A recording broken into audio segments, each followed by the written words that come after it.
Hey, keep watching if you're interested in learning how to start speaking Mandarin Chinese.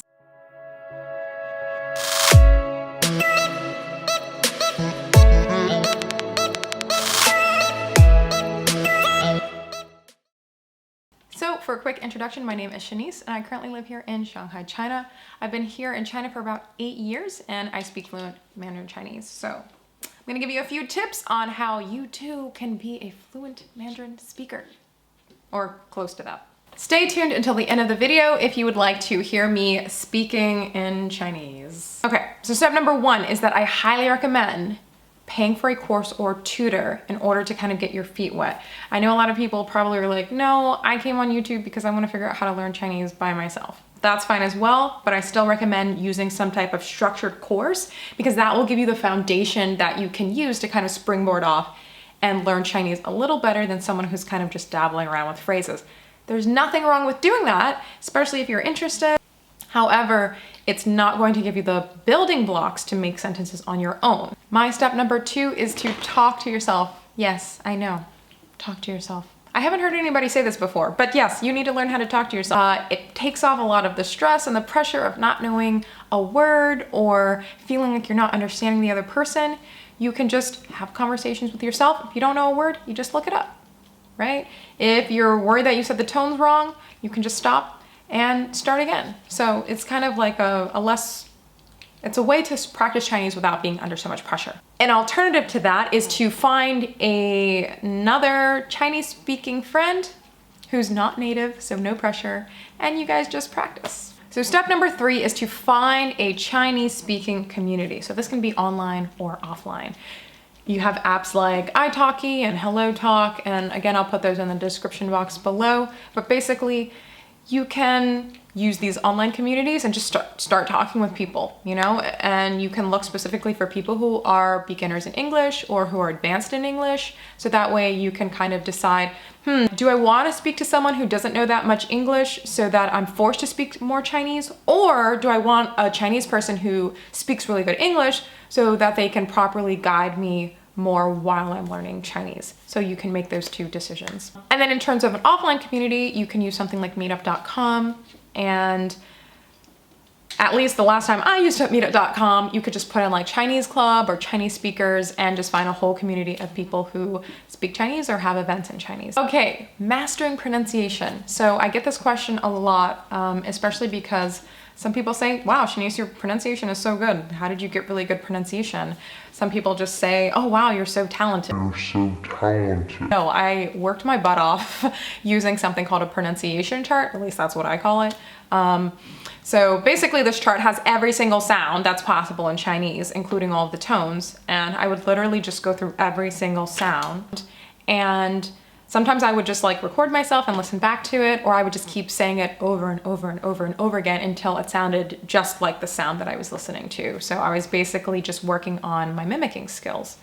And this can be really, really helpful to people who want to get their pronunciation down, especially in the beginning. Another thing you can do is find a TV show or a movie and just listen to a sentence, stop the video, repeat that sentence, record it, listen and compare. All right, so the next step is vocabulary building. I highly recommend using flashcards.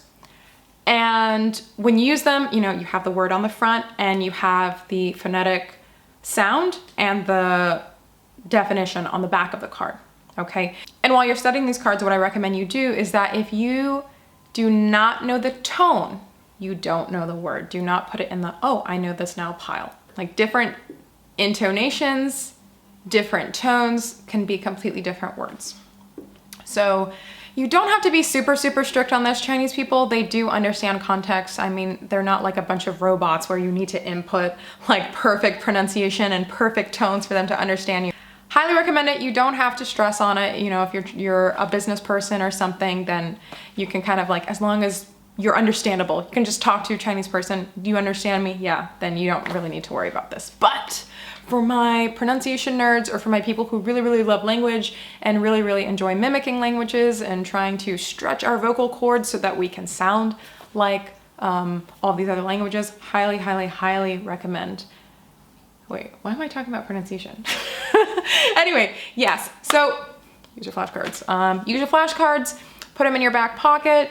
Use them while you're waiting in line. Use them while you're stuck in traffic. Like, just use them whenever. That's what I used to do. Like, literally, I would just have flashcards in my pocket and I just like be leafing through them all the time. All right, next step is I highly recommend you go to China if you can. I know not everybody has the means to get to China, but if you do have that option, please take advantage of it. If you have study abroad or anything, definitely try out going to China. Basically, just put yourself in an immersive environment. So if you can't do China, try to find some type of immersive program, immersive environment. Another option, again, you can go back to what I said about finding an online or offline community. You can do it that way as well. I found out that in like where I lived, there was an entire community of people and like restaurants and stores that I had never been to, where you basically go in there and everyone speaks Chinese. Like, it was pretty much a Chinatown. And I don't live in like New York or like one of these bigger cities where Chinatowns are more common. I lived in a smaller area. So if you connect with people with Chinese speakers or people from China, generally they can kind of direct you to the area where you can pretty much create your own immersive environment, have your own immersive experience. So definitely recommend that. Otherwise, there's nothing wrong with staying online. Also, it's not as intimidating. If you need to look up a word, you can just say BRB and then quickly go look up the word that you need. I used to do that all the time, and people would be like, why is it taking you so long to respond? And I was like, sorry. All right, so step 7 is Chinese social media.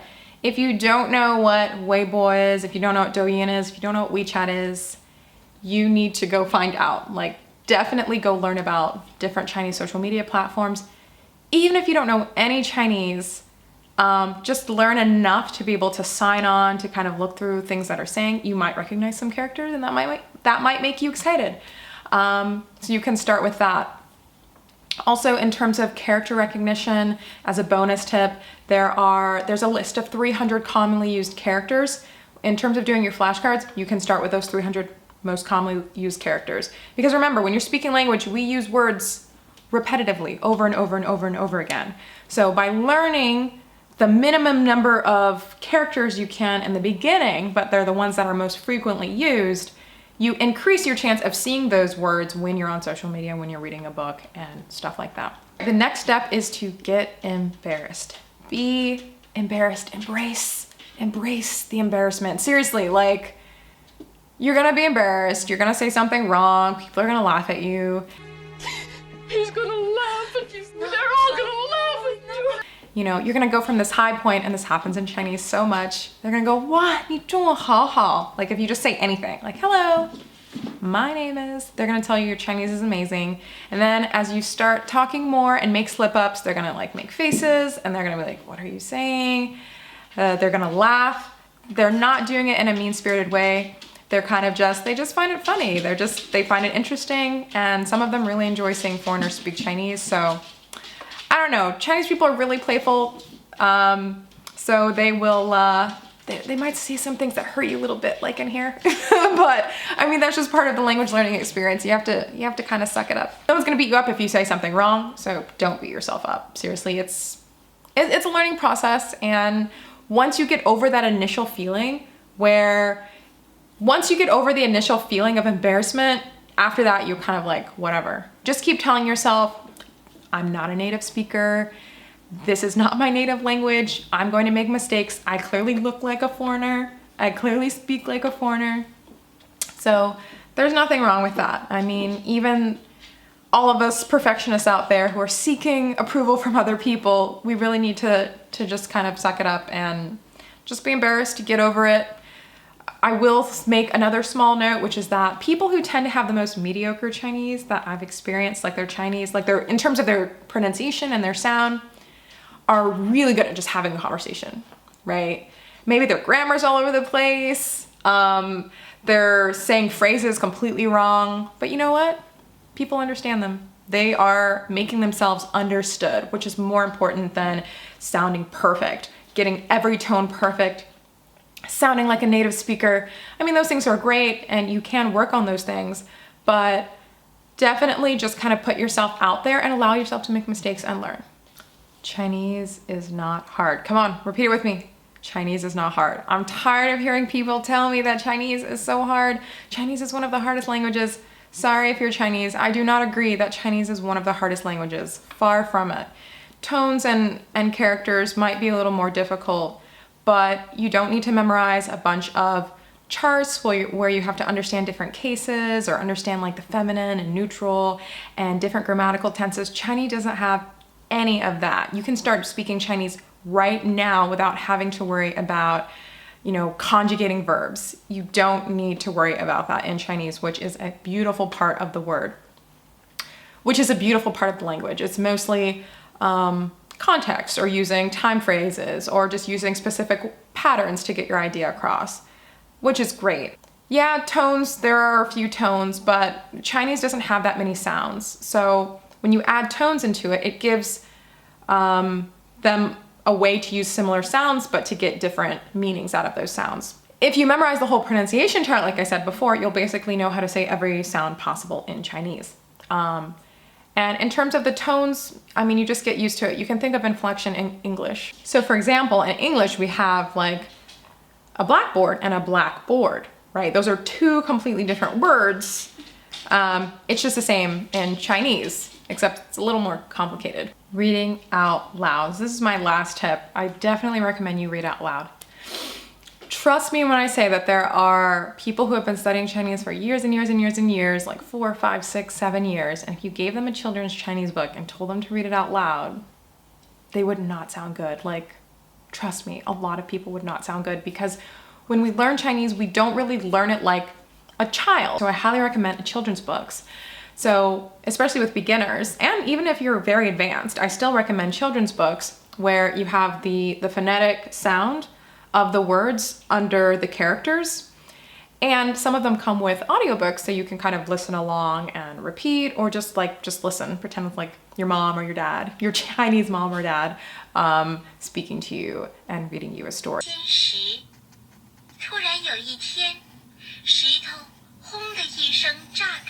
And even if your Chinese isn't that good, still follow along, repeat, and you can kind of get an idea of what's going on in the story based on the pictures. So these are my 10 tips, and I really, really hope that they help you in some way. Puppy, what are you doing? Say hi to everybody. 是晚上上班的。白天不上班。我是晚上。晚上上班。对。有这个狗还没送走。啊？Missy。那个狗是捡来的。对，它是捡来的。从哪捡来的呢？在哪里捡来的？